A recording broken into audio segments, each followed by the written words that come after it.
Assalamualaikum.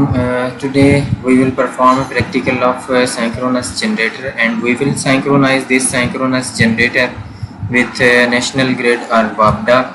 तो आज का जो हमारा प्रैक्टिकल है वो synchronization of synchronous generator with national grid और WAPDA है।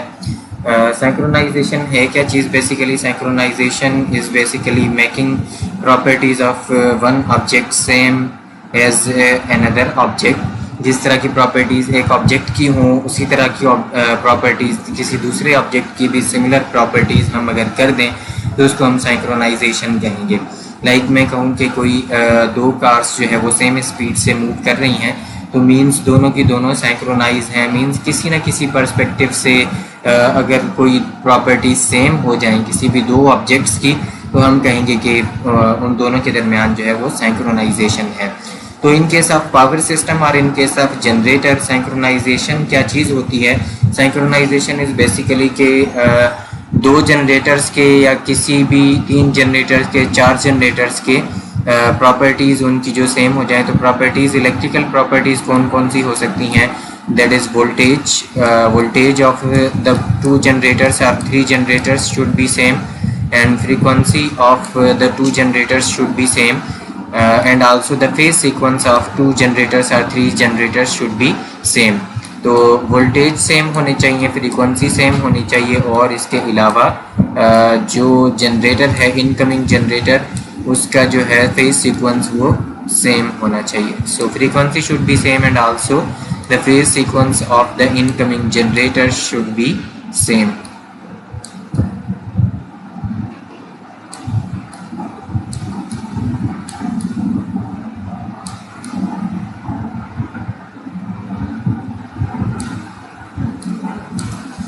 ओके, जब ये तीनों कंडीशन मीट कर लेंगे तो फिर हम किसी भी दो जनरेटर्स को सिंक्रोनाइज कर सकते हैं या पैरेलल ऑपरेशन उनका कर सकते हैं। तो ये तीनों चीज़ें सेम होनी चाहिए। बिफोर सिंक्रोनाइजेशन क्या होता है कि अगर हम बिफोर सिंक्रोनाइजेशन स्पीड बढ़ाते हैं अगर किसी भी सिंक्रोनस जनरेटर की, तो स्पीड बढ़ाने से जो है फ्रीक्वेंसी चेंज होती है, और फ्रीक्वेंसी चेंज होने से जो है वो जनरेटर, क्योंकि फ्रीक्वेंसी हमें कांस्टेंट रखनी होती है तो इसलिए स्पीड हमें इस तरह से एडजस्ट करनी है। अगर पाकिस्तान का सिस्टम है तो हमें 50 हर्ट्ज़ फ्रीक्वेंसी जो है वो मेंटेन करनी है। तो बिफोर सिंक्रोनाइजेशन स्पीड चेंज करने से फ्रीक्वेंसी जो है वो चेंज होगी। अगर हम स्पीड बढ़ाएंगे तो फ्रीक्वेंसी बढ़ जाएगी, अगर हम स्पीड डिक्रीज़ करेंगे तो फ्रीक्वेंसी जो है वो डिक्रीज़ हो जाएगी।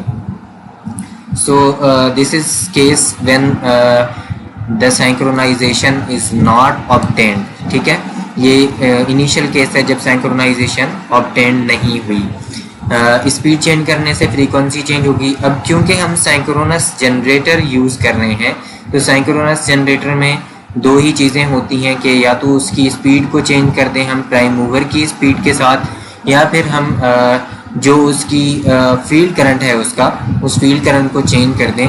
तो फील्ड करंट चेंज करने से बिफोर सिंक्रोनाइजेशन क्या होगा?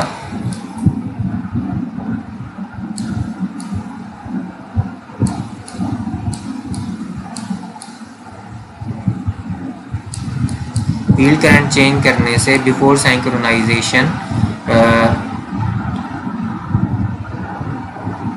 वोल्टेज जो है वो चेंज होगा। ठीक है,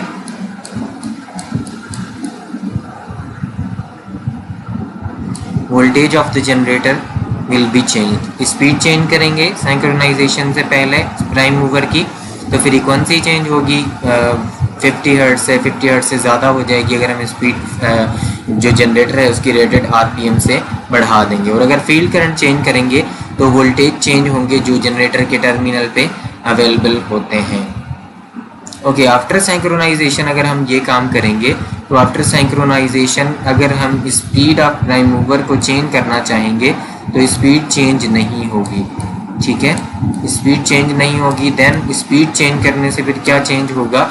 means speed of the prime mover change नहीं हुई, वोल्टेज कंट्रोल नॉब जो हम प्राइम मूवर को वोल्टेजेस दे रहे थे उसको हमने इंक्रीज़ करना चाहा, तो फिर जो एक्टिव पावर ये जनरेटर डिलीवर कर रहा है, मीन्स एक्टिव पावर जो ये सप्लाई कर रहा है सिस्टम को, दैट विल इंक्रीज। ठीक है, एक्टिव पावर इंक्रीज हो जाएगा बट स्पीड जो है वो चेंज नहीं होगी, और स्पीड चेंज नहीं होगी तो फ्रीक्वेंसी भी चेंज नहीं होगी, frequency will remain constant once the generator is synchronized होने के बाद उसकी जो फ्रीक्वेंसी है दैट विल रिमेन कांस्टेंट। इसी तरह से अगर हम फील्ड करंट को चेंज करना चाहें तो फील्ड करंट चेंज नहीं होगा, बट फील्ड करंट चेंज होने की बजाय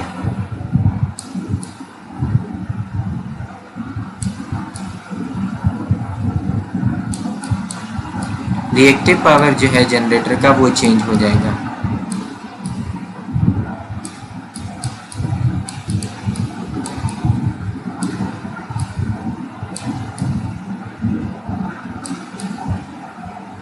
ओके, तो रिएक्टिव पावर जो जनरेटर का है that will be change after synchronisation.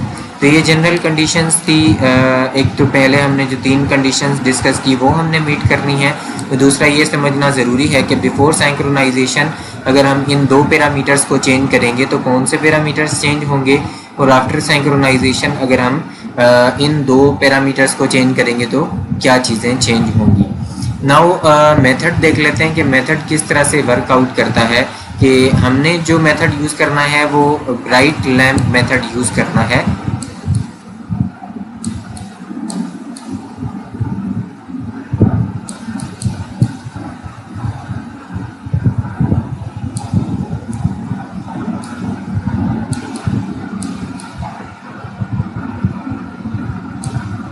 Okay, तो ब्राइट लैम्प मेथड हमने यूज़ करना है, और लैम्प्स जो हैं वो 3 अवेलेबल होंगे हमारे पास। उन लैम्प्स की मदद से हमने देखना है कि क्या चेंजेस आती हैं।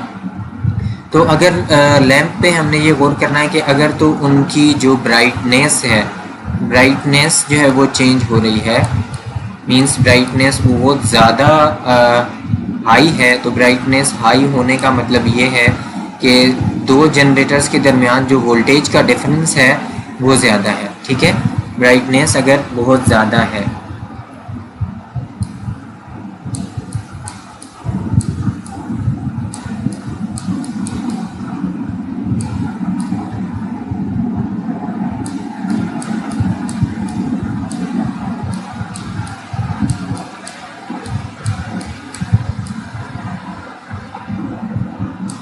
डिफरेंस इन वोल्टेज, अगर फ्लिकरिंग रेट मींस बहुत तेज़ी के साथ जो जो लैंप्स हैं वो बहुत तेज़ी के साथ फ्लिकर कर रहे हैं, तो मींस फ्रीक्वेंसी 2 जनरेटर्स की सेम नहीं है, इन दोनों के दरमियान फ्रीक्वेंसी डिफरेंस है। तो फ्लिकरिंग रेट हम देखेंगे, अगर ये फ्लिकरिंग रेट हाई है तो मींस 2 जनरेटर्स के दरमियान फ्रीक्वेंसी डिफरेंस जो है वो बहुत ज़्यादा है।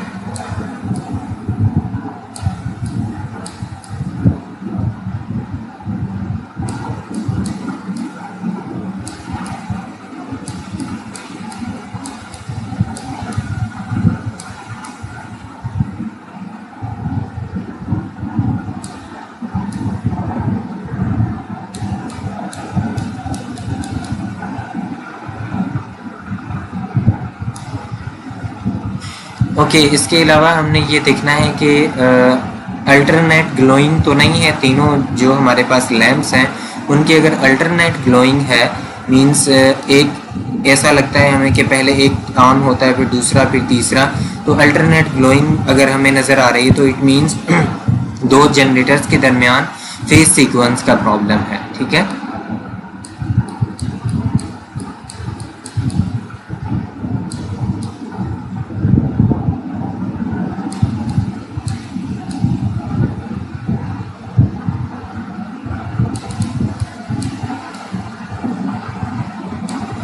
अल्टरनेट ग्लोइंग होगा तो फेज सीक्वेंस का इशू है।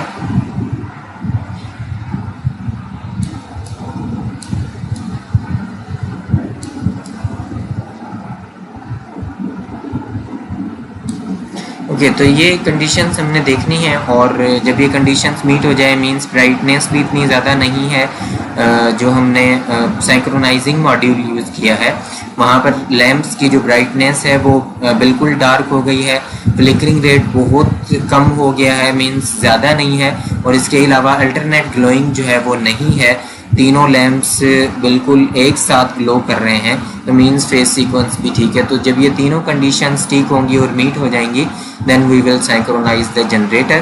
So this was the basic theory behind this synchronization of this synchronous generator.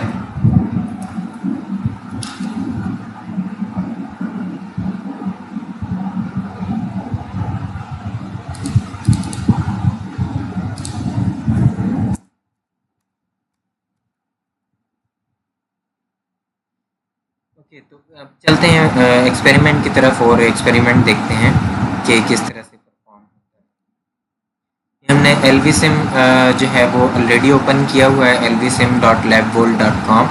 तो अब हम जो है वो सारा जो भी एक्सपेरिमेंटल हमारे पास प्रोसीजर है उसको हम यहाँ पर इम्प्लीमेंट करने की कोशिश करते हैं। सर्किट हम देख लेते हैं कि सर्किट किस तरह से हमने इम्प्लीमेंट करना है। तो सर्किट डायग्राम में यहाँ पे ड्रा कर देता हूँ।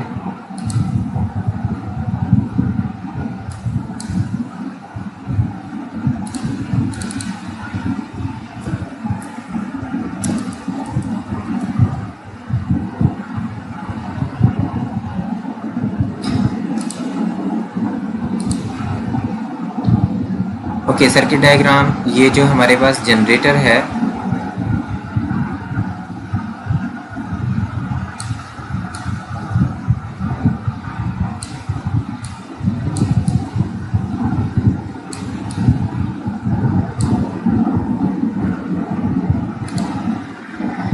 ओके, ये सर्किट डायग्राम है जो हमने वहाँ पे इम्प्लीमेंट करना है। ये सिंक्रोनाइजिंग मॉड्यूल है और सिंक्रोनाइजिंग मॉड्यूल के साथ हमने 3 फेज़ जो है वो कनेक्ट करने हैं। और आफ्टर सिंक्रोनाइजिंग मॉड्यूल हमने एक एमीटर कनेक्ट करना है और एक वोल्ट मीटर कनेक्ट करना है यहाँ पर। और एक वोल्ट मीटर यहाँ पर हमने जो हमारी मेन सप्लाई है वापडा वाली, ये जो पोर्शन है लेफ़्ट साइड वाला, ये वापडा का पोर्शन है। तो वापडा वाली साइड हमने जो है एक वोल्ट मीटर कनेक्ट कर लेना है। उस वोल्ट मीटर की मदद से हम वोल्टेज भी देख लेंगे और इसके अलावा हम फ्रीक्वेंसी भी ऑब्जर्व कर लेंगे। इसके अलावा एक एमीटर हमने यहाँ पे कनेक्ट करना है इन बिटवीन दीज टू, ताकि एक्टिव पावर या रिएक्टिव पावर जो भी फ्लो हो रहा है वो हम नोट डाउन कर सकें। देन आफ्टर हमने एक ये वोल्ट मीटर भी यहाँ पर कनेक्ट किया हुआ है। ये बेसिकली जो पोर्शन है ये सिंक्रोनस जनरेटर वाला पोर्शन है। तो सिंक्रोनस जनरेटर वाले पोर्शन पे हमने एक वोल्ट मीटर भी कनेक्ट किया हुआ है। इस वोल्ट मीटर की मदद से हम सिंक्रोनस जनरेटर के जो वोल्टेजेस हैं वो भी नोट डाउन कर लेंगे और करंट जो फ्लो हो रहा है यहाँ से वो भी नोट डाउन कर लेंगे। तो ये सर्किट हमने इम्प्लीमेंट करना है। अब हम इम्प्लीमेंट करते हैं LVSIM EMS पे, ठीक है। एक तो हमें जो सप्लाई चाहिए होगी, रिक्वायर्ड होगी, वो हमें रिक्वायर्ड होगी जो हमारे पास जो फिक्स सप्लाई है वो रिक्वायर्ड होगी, और एक वेरिएबल सप्लाई जो कि प्राइम मूवर को मूव करवाएगी वो हमें रिक्वायर्ड होगी। सो इंस्टॉल कर लेते हैं जो भी हमें इक्विपमेंट्स रिक्वायर्ड हैं। पावर सप्लाई रिक्वायर्ड है तो पावर सप्लाई इंस्टॉल कर लेते हैं। और इसके अलावा हमें सिंक्रोनस जनरेटर और मोटर मॉड्यूल हमें रिक्वायर्ड होगा, तो सिंक्रोनस मोटर जनरेटर मॉड्यूल यहाँ पे इंस्टॉल कर लेते हैं। डेटा एक्विजिशन इंटरफेस रिक्वायर्ड होगा, वो भी इंस्टॉल कर लेते हैं। Also we need a prime mover dynamometer module, वो भी यहाँ पर इंस्टॉल कर लेते हैं। Now we also require synchronising module, तो सिंक्रोनाइजिंग मॉड्यूल भी हम यहाँ पर फाइंड आउट कर लेते हैं कि कहाँ पर अवेलेबल है।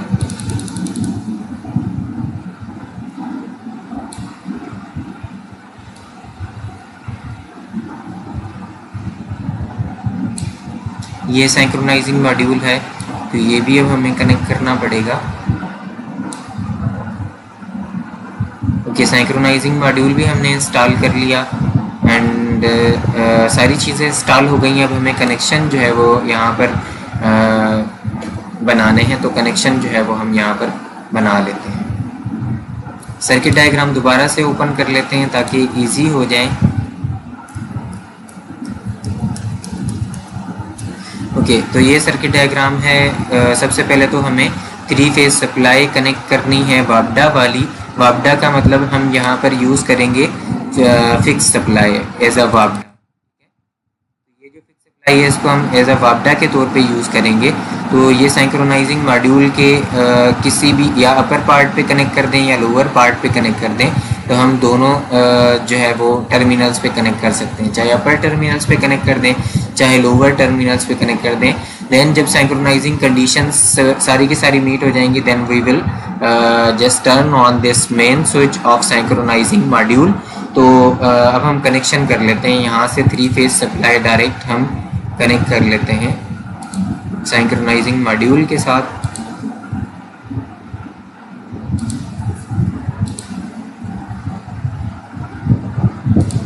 ओके, ये वापडा जो है हमने कनेक्ट कर दी है सिंक्रोनाइजिंग मॉड्यूल के साथ।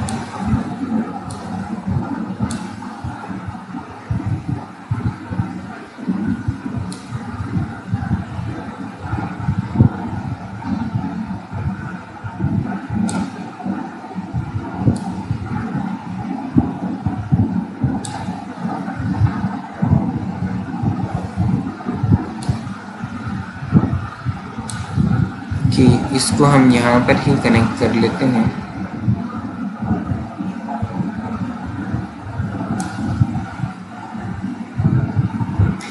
ओके, तो अब इसके अलावा हमें जो कनेक्शन रिक्वायर्ड है वो वोल्ट मीटर का यहाँ पर कनेक्शन करना है। एक फेज पे लगा दे कनेक्ट कर लेना है और एक न्यूट्रल पे कनेक्ट कर लेना है। तो वोल्ट मीटर एक कनेक्ट कर लेते हैं, वोल्ट मीटर नंबर 1 ही कनेक्ट कर लेते हैं, बल्कि वोल्ट मीटर नंबर 2 कनेक्ट कर लेते हैं। ठीक है, एक हमने फेज पे कनेक्ट कर दिया, जो भी फेज आ रहा था फेज नंबर 1, और इसका जो नेगेटिव टर्मिनल है वो हमने न्यूट्रल पॉइंट पे कनेक्ट कर देना है। तो ये अभी हमें फेज वोल्टेजेस इंडिकेट कर देगा, जो भी इस सिस्टम के फेज वोल्टेजेस होंगे। Okay, after that synchronous generator वाला पार्ट हमने कनेक्ट करना है। तो सिंक्रोनस जनरेटर को सबसे पहले तो प्राइम मूवर की वेरिएबल सप्लाई हमने कनेक्ट करनी है। ये प्रीवियस ही प्रैक्टिकल है, लेकिन उसकी थोड़ी सी एक्सटेंशन है।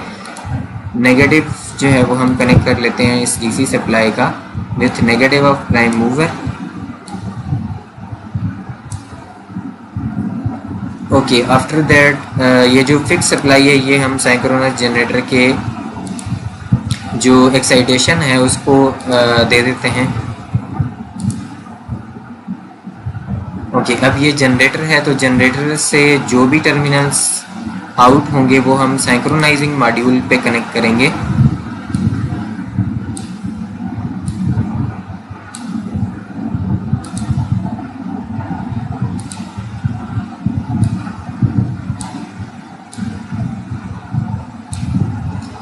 ओके, तो ये जो अब 3 टर्मिनल्स हैं ये हमने सिंक्रोनाइजिंग मॉड्यूल से कनेक्ट तो करने हैं, बट एक हमने जो फेज़ है वो थ्रू एम मीटर कनेक्ट करना है।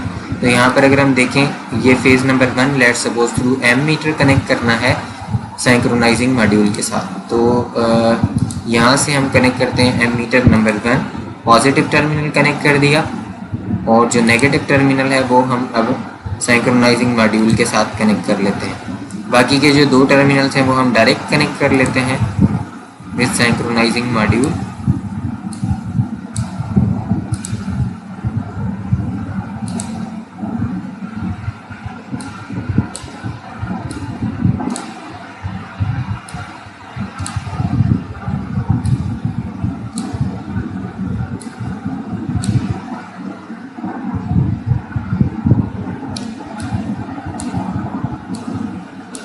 ओके, तो ये मेन स्विच है सिंक्रोनाइजिंग मॉड्यूल का। ये तब हम टर्न ऑन करेंगे जब सारी कंडीशंस मीट हो जाएंगी।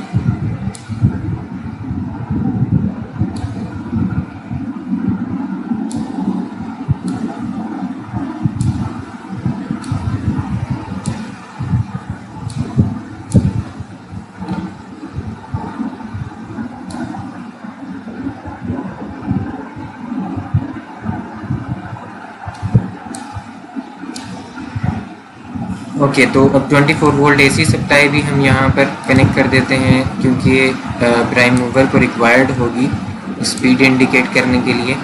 और इसके अलावा हम यही 24 volt AC supply data acquisition interface को भी दे देते हैं। आफ्टर दैट एक स्पीड जो है वाली नॉब भी हम कनेक्ट कर लेते हैं। स्पीड की जो वायर है यहाँ पर कनेक्ट कर ली, और जो ये न्यूट्रल पॉइंट है न्यूट्रल पॉइंट के साथ कनेक्ट कर देते हैं। ओके, तो सारी चीज़ें सेट हो गई हैं। वापडा भी हमने ये जो फिक्स सप्लाई है इसको कंसीडर किया हुआ है। एक टर्मिनल पे सिंक्रोनाइजिंग मॉड्यूल पे वापडा कनेक्टेड है और दूसरे टर्मिनल पे सिंक्रोनाइजिंग मॉड्यूल पे जनरेटर के जो आउटपुट है, जनरेटर का आउटपुट कनेक्टेड है थ्रू एमीटर। ठीक है, तो अब हम टर्न ऑन करते हैं मेन ब्रेकर और फिर स्पीड इस प्राइम मूवर की एडजस्ट करते हैं 1500 आरपीएम पे, क्योंकि ये जो सिंक्रोनस जनरेटर है that is rated for 1500 RPM. तो 1500 आरपीएम सबसे पहले मेंटेन करेंगे, then we will maintain 220 volts through this control knob. और 220 वोल्ट्स जब मीट हो जाएंगे फिर हम देखेंगे कि यहाँ पर कोई एज सच इशू तो नहीं है। अगर इशू हुआ तो उस इशू को रिजॉल्व करने की कोशिश करेंगे एंड देन फिर हम जो भी नेक्स्ट प्रोसीजर होगा कि हमने एक्टिव पावर इंक्रीज़ करना है, मींस सिस्टम को जो एक्टिव पावर हमारा जनरेटर सप्लाई कर रहा है वो इंक्रीज़ करना है या रिएक्टिव पावर जो जनरेटर सप्लाई कर रहा है वो इंक्रीज़ करना है। So main breaker turn on करने से पहले हम 24 volt AC supply turn on कर लेते हैं। ये जो मोड है ये हमने प्राइम मूवर मोड पे ही रखना है, तो प्राइम मूवर मोड पे ही सिलेक्टेड है और बाकी की कोई चीज़ हमने चेंज नहीं करनी। कि मेन ब्रेकर हमने टर्न ऑन कर लिया, यहाँ पर लाइट्स जो है वो ग्लो करना शुरू हो गई हैं और अब हम वोल्टेजेस इंक्रीज़ करते हैं।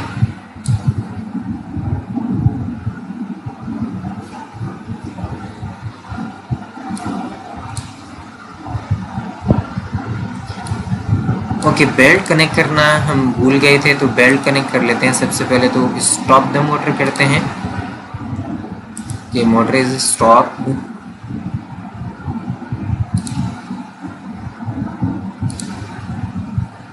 देन लोअर फ्रंट पैनल,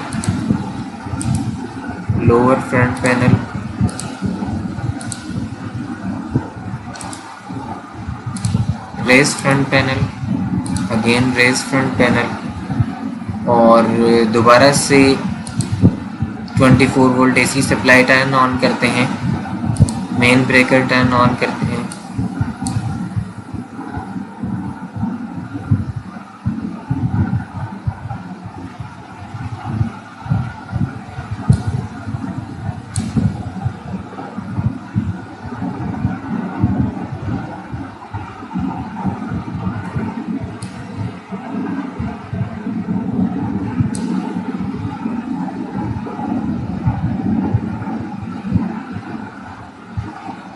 कि ये डीसी सप्लाई भी हम टर्न ऑन कर देते हैं।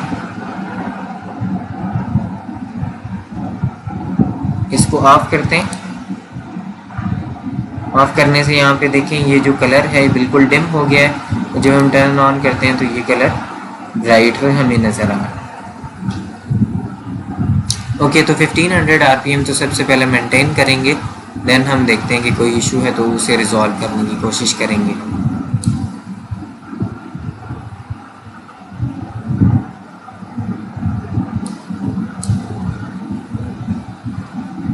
मीटरिंग विंडो भी हम ऑन कर लेते हैं।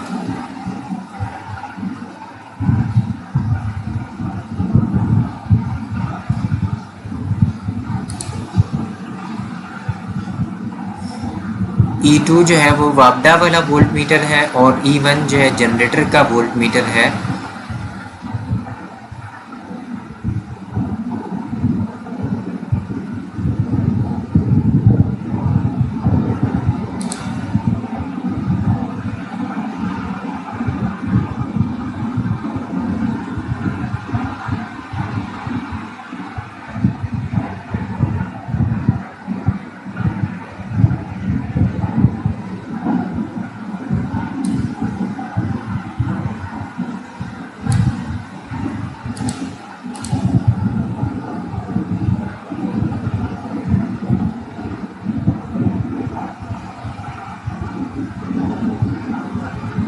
कि जो हमने जनरेटर यूज़ किया है वहाँ पर एक वोल्ट मीटर कनेक्ट नहीं किया, तो वोल्ट मीटर हम कनेक्ट कर लेते हैं।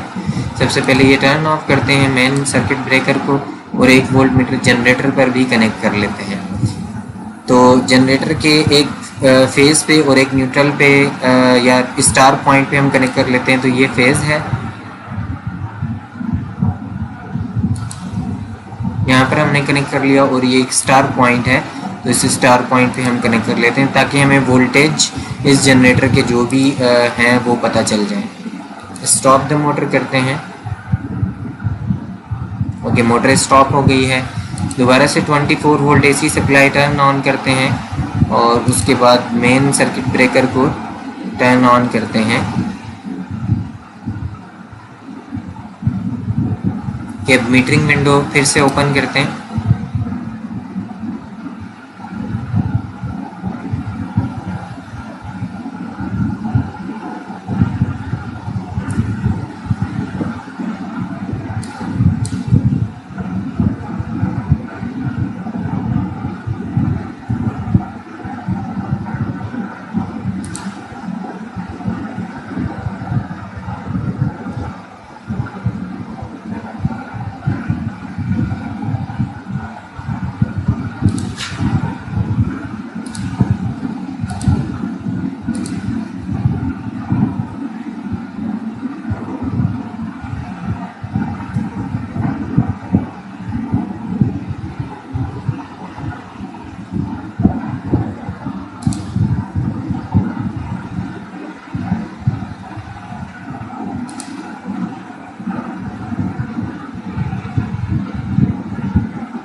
ओके, तो E1 पे जो वोल्टेजेस आ रहे हैं ये साइक्रोनस जनरेटर के वोल्टेजेस हैं और E2 पे जो वोल्टेजेस आ रहे हैं वो वापडा के वोल्टेजेस हैं।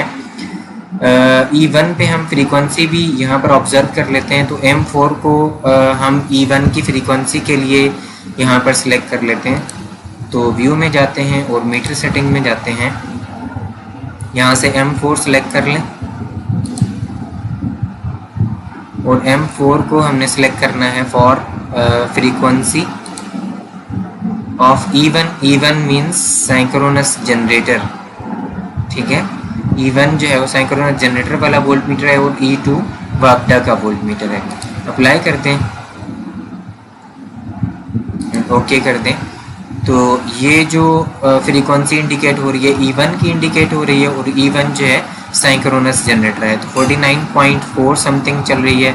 M10 को हम जो है वो सिलेक्ट कर लेते हैं for frequency of वापडा।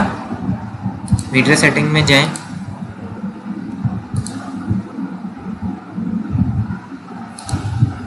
M10 select किया हमने।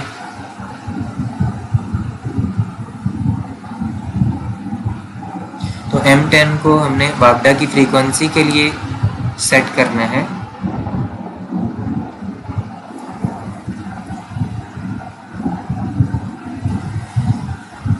E2 जो है वापडा का जो वोल्ट मीटर है वो है, तो फ्रीक्वेंसी E2 पे हम ऑब्जर्व करेंगे वापडा की। अप्लाई कर दें, ओके कर दें। तो यहाँ पर ये वापडा की फ्रीक्वेंसी इंडिकेट हो रही है। अभी हमने सिंक्रोनाइज नहीं किया दोनों जनरेटर्स को। ओके, यहाँ पर जो पावर आएगा voltmeter number 1 and volt ammeter number 1 पे, ये हमें एक्टिव पावर इंडिकेट हो जाएगा। जो भी एक्टिव पावर डिलीवर हुआ वापडा को या रिसीव हो रहा है वापडा से, वो इंडिकेट हो जाएगा। वो मैं बताता हूँ कि किस कंडीशन में डिलीवर होगा और किस कंडीशन में रिसीव होगा। ठीक है, यहाँ पर ये स्पीड इंडिकेट हो रही है, स्पीड भी हमने इंडिकेट करवा ली है। और यहाँ पर ये लैंप्स देखें तो ये ग्लो कर रहे हैं। ठीक है, मीन्स फ्लिकर कर रहे हैं, तो मीन्स फ्रीक्वेंसी जो है अभी तक मीट नहीं हुई, मैच नहीं कर रही। वोल्टेज भी मैच करने हैं दोनों जो भी हमारे पास जनरेटर हैं, तो वोल्टेज मैच करने के लिए फील्ड करंट हम इंक्रीज़ करेंगे और उसके बाद स्पीड को भी एडजस्ट करने की कोशिश करेंगे।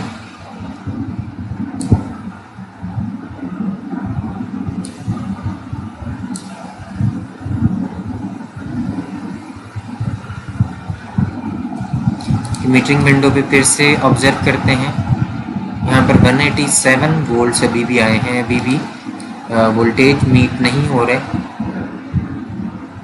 सो we will increase field current voltage increase करने के लिए फील्ड करंट को इंक्रीज करेंगे बिफोर सिंक्रोनाइजेशन। अभी तक हमने सिंक्रोनाइजेशन नहीं की।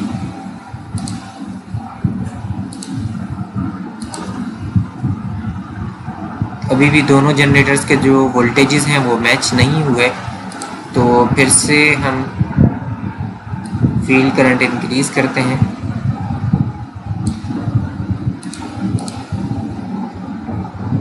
कि नियर टू 200 वोल्ट्स आ गए हैं।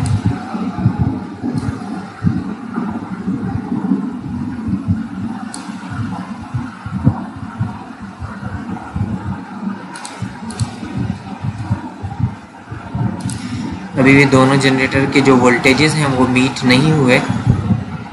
फर्दर हम फील्ड एक्साइटेशन करंट इंक्रीज करते हैं।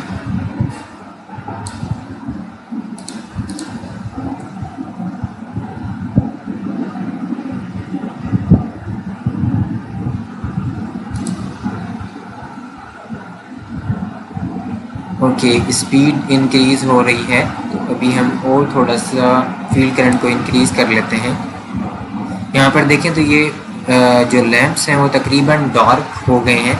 यहाँ पर अब हम वोल्टेज भी देख लेते हैं। 20 वोल्ट्स टू फ्लिकर कर रहे हैं voltages, but near to 220 volts आ गए हैं। स्पीड हम देख लेते हैं। स्पीड नियर टू 1500 आरपीएम है। फिर से थोड़ा सा स्पीड ठीक है। और फील्ड एक्साइटेशन करंट भी हमने काफ़ी इंक्रीज़ कर दिया है। तो फ्रीक्वेंसी तकरीबन मैच है। दोनों जो सिस्टम है, दोनों सिस्टम की फ्रीक्वेंसीज़ मैच हैं। इसके अलावा वोल्टेजेस भी तकरीबन मैच हैं, बिल्कुल एग्जैक्ट मैच नहीं हो रहे। तो अब हम सिंक्रोनाइज कर देते हैं। तो यहाँ से ये जो स्विच है सिंक्रोनाइजिंग मॉड्यूल का, ये हम टर्न ऑन कर लेते हैं। ओके, अब ये 1500 आरपीएम पे आ गया है। और ये देखें तो ये भी अभी इनकी जो ब्राइटनेस है वो बिल्कुल डार्क हो गई है। और ये तो एक हम सिमुलेट कर रहे हैं चीज़ों को, बट जब हम प्रैक्टिकली करेंगे तो इस चीज़ का बहुत ज़्यादा ख्याल रखना है कि यहाँ पर जो लाइट्स हैं बिल्कुल डार्क हो चुकी हैं। दूसरा, इनका जो फ्लिकरिंग रेट है, मींस फ्लिकर कर रही हैं, वो बिल्कुल नहीं होना चाहिए। फ्लिकरिंग रेट बिल्कुल मिनिमम होना चाहिए। मिनिमम क्या, बिल्कुल होना ही नहीं चाहिए, ठीक है।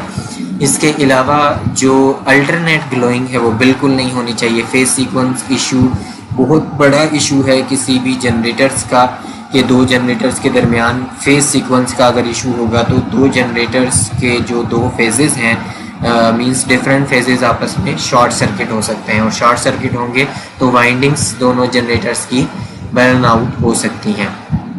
इसके अलावा हमने ये भी इस चीज़ का ध्यान रखना है कि फ्रीक्वेंसी मैच होनी चाहिए, वोल्टेज मैच होने चाहिए और फेज सीक्वेंस मैच होनी चाहिए। अदरवाइज़ ये भी हो सकता है कि जो जनरेटर, इनकमिंग जनरेटर जिसे पावर जो है वो सप्लाई करना था, वो पावर रिसीव करना शुरू कर देगा। मींस बजाय इसके कि वो जनरेटर एक्शन परफॉर्म करे वो मोटर एक्शन परफॉर्म करना शुरू कर देगा।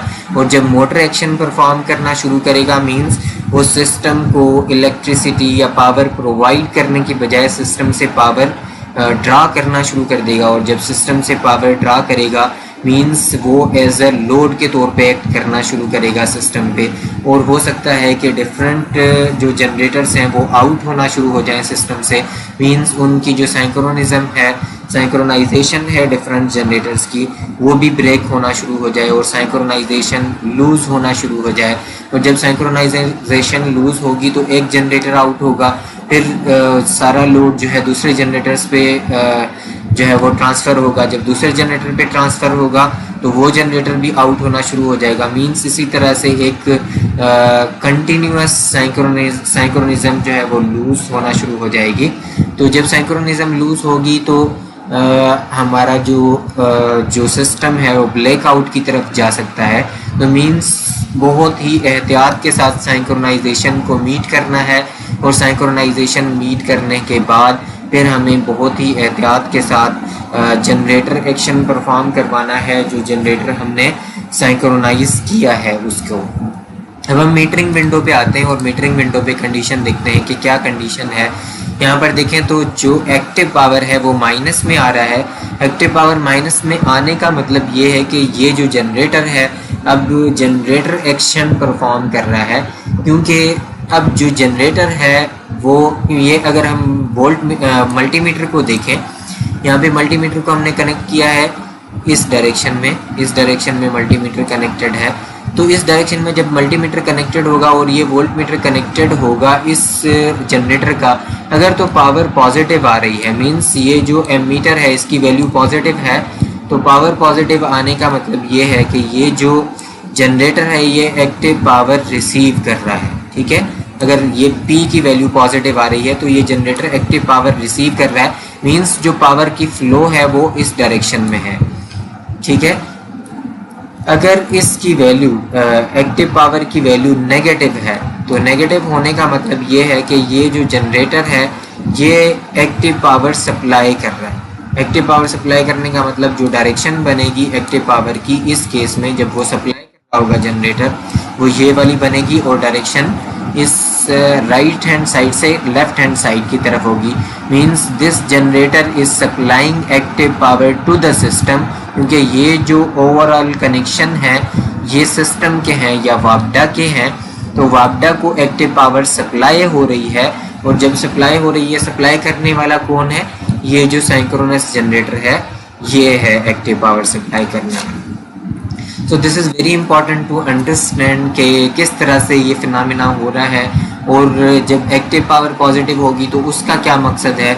उसका मकसद ये है कि ये जनरेटर एक्टिव पावर रिसीव कर रहा है, और ये एक्टिव पावर रिसीव तब करेगा जब ये मोटर के केस में चल रहा होगा, और ये एक्टिव पावर सप्लाई तब करेगा जब ये जनरेटर के एक्शन के तौर पे परफॉर्म कर रहा होगा। तो अब क्योंकि एक्टिव पावर नेगेटिव है, एक्टिव पावर नेगेटिव होने का मतलब ये है कि ये जो जनरेटर है ये एक्टिव पावर सप्लाई कर रहा है। ठीक है, और रिएक्टिव पावर भी अब हम देख लेते हैं। यहाँ से हम रिएक्टिव पावर भी चेंज करके देखते हैं। तो रिएक्टिव पावर भी माइनस में वैल्यू आ रही है, तो रिएक्टिव पावर की वैल्यू भी माइनस में आने का मकसद ये है कि ये जनरेटर रिएक्टिव पावर सप्लाई कर रहा है। तो जो डायरेक्शन बनेगी रिएक्टिव पावर की वो भी इसी तरह से बनेगी, जब ये सप्लाई कर रहा होगा और जब ये एब्जॉर्ब कर रहा होगा रिएक्टिव पावर, तो direction from left hand side means from वापडा टू दिस साइक्रोनस जनरेटर बनेगी। बट अब इस केस में अगर हम ये कहें कि ये डायरेक्शन है, तो ये डायरेक्शन ये है कि जनरेटर से वापडा की तरफ जो है वो सप्लाई हो रही है रिएक्टिव पावर की। ठीक है, और अगर ये डायरेक्शन बनेगी तो इस डायरेक्शन में हम कहेंगे कि वापडा से जनरेटर की तरफ रिएक्टिव पावर का फ्लो है, मीन्स ये मोटर एक्शन परफॉर्म हो रहा है, ना कि जनरेटर एक्शन, क्योंकि जनरेटर हमेशा रिएक्टिव पावर सप्लाई करता है और मोटर हमेशा रिएक्टिव पावर को एब्जॉर्ब करती है। So this was the basic concept of synchronous generator and also synchronization। अब हम ये करके देखते हैं कि स्पीड जहाँ से इंक्रीज़ हो रही थी प्राइम मूवर की स्पीड कहाँ से इंक्रीज़ हो रही थी? जो ये नॉब है, इस नॉब को जब हम चेंज कर रहे थे, मींस वोल्टेजेस जो मिल रहे हैं इस प्राइम मूवर को वो चेंज कर रहे थे, तो फिर हमारे पास ये जो स्पीड है ये चेंज हो रही थी और आल्सो फ्रीक्वेंसी चेंज हो रही थी। अब हम इस नॉब को चेंज करके देखते हैं। अभी हमारे पास जो एक्टिव पावर की वैल्यू है, यहाँ से एक्टिव पावर चेंज कर लेते हैं, तो एक्टिव पावर की वैल्यू -6 है। अब हम देखते हैं कि ये नॉब चेंज करने से एक्टिव पावर की वैल्यू चेंज होती है या नहीं होती, और frequency of the generator change होती है या नहीं होती। ये जनरेटर की फ्रीक्वेंसी है E1 और ये वापडा की फ्रीक्वेंसी है E2। तो हम इस कंट्रोल नॉब को चेंज करते हैं, ये हमने चेंज कर दिया।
ओके, कुछ इश्यूज़ थे वो मैंने रिजॉल्व किए हैं।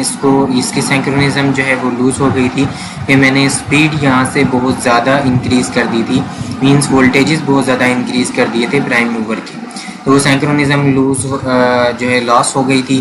सिंक्रोनिज्म मैंने दोबारा से इसकी मेंटेन की है, सिंक्रोनाइज़ किया है इस जनरेटर को, एंड देन अब हम देखते हैं कि यहाँ से अब हम स्पीड को चेंज करते हैं तो फिर क्या इस पावर पे एक्टिव पावर पे क्या इफ़ेक्ट आता है, और इसके अलावा फ्रीक्वेंसी पे इफ़ेक्ट आता है या नहीं आता, और रिएक्टिव पावर पे क्या चेंजेस आते हैं। तो ये थोड़ा सा मैंने इंक्रीज़ किया इसको वोल्टेज को, तो जब वोल्टेज को इंक्रीज़ किया तो एक्टिव पावर जो है वो इंक्रीज़ हो गया, जो सप्लाई हो रहा था active power that is increased. अब हम फर्दर इसको थोड़ा सा और इंक्रीज़ करके देखते हैं। एकदम से ज़्यादा इंक्रीज़ नहीं करना, अगर ज़्यादा इंक्रीज़ करेंगे तो फिर ये इशू करेगा। ये 175 वाट का जनरेटर था। लेट मी सी, जितने वाट का जनरेटर होगा मैक्सिमम उतना ही सप्लाई कर सकता है, तो उससे ज़्यादा इसकी वैल्यू आप इंक्रीज़ ना करें। यहाँ से हम देख लेते हैं कि कितने वाट का ये जनरेटर है, कितने वाट ये सप्लाई कर सकता है। कि जनरेटर रेटिंग में हम जाते हैं 110 VA। Okay, 110 VA। अब हम वोल्ट एम्पियर इस जनरेटर के देख लेते हैं कि कितने हमारे पास आ रहे हैं, मीन्स अपेरेंट पावर को हमने चेक करना है कि अभी अपेरेंट पावर क्या चल रही है। 110 जो है वो VA ये मैक्सिमम सप्लाई कर सकता है, इससे ज़्यादा VA जो है वो सप्लाई नहीं कर सकता। VA मीन्स वोल्ट एम्पियर्स, और वोल्ट एम्पियर का मतलब होता है अपेरेंट पावर।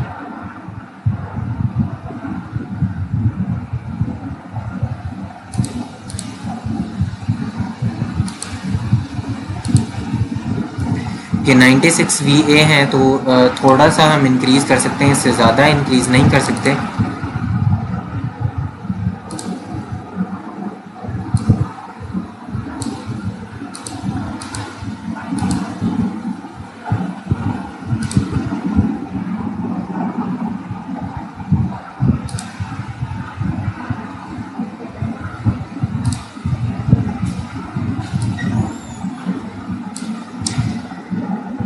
ओके, तो वोल्टेज कंट्रोल नाब को हम थोड़ा सा और इंक्रीज़ करते हैं और देखते हैं कि एक्टिव पावर चेंज होता है या नहीं होता।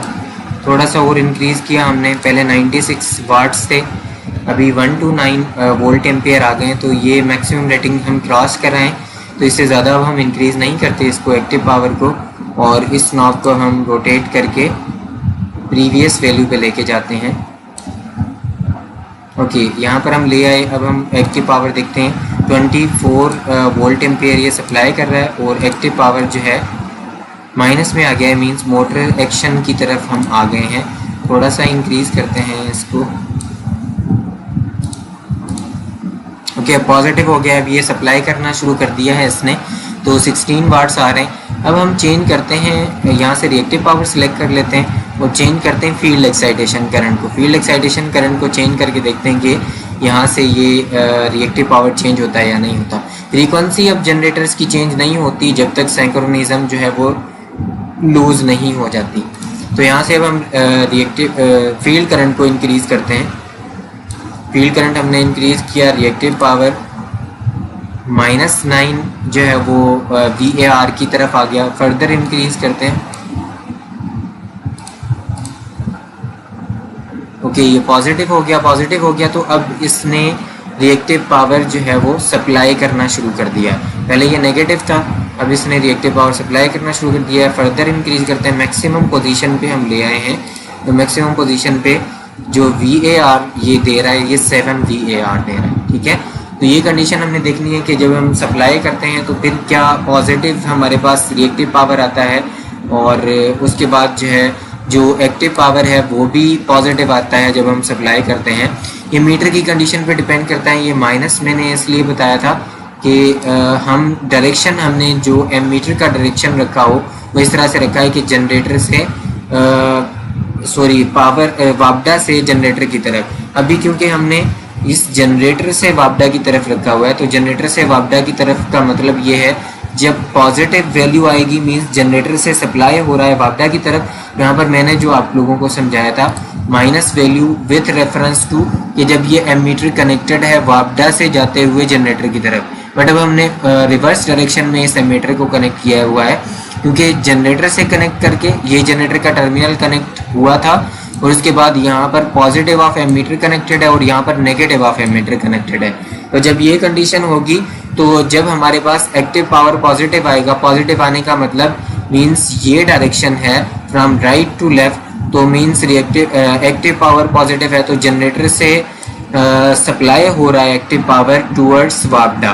ठीक है, तो जो यहाँ पर मैंने कंडीशन बताई थी वो विथ रेफरेंस टू कि जब यहाँ पर पॉजिटिव कनेक्शन लगा हुआ है और यहाँ पर नेगेटिव लगा हुआ है एमीटर का, उस रेफरेंस से बताई थी।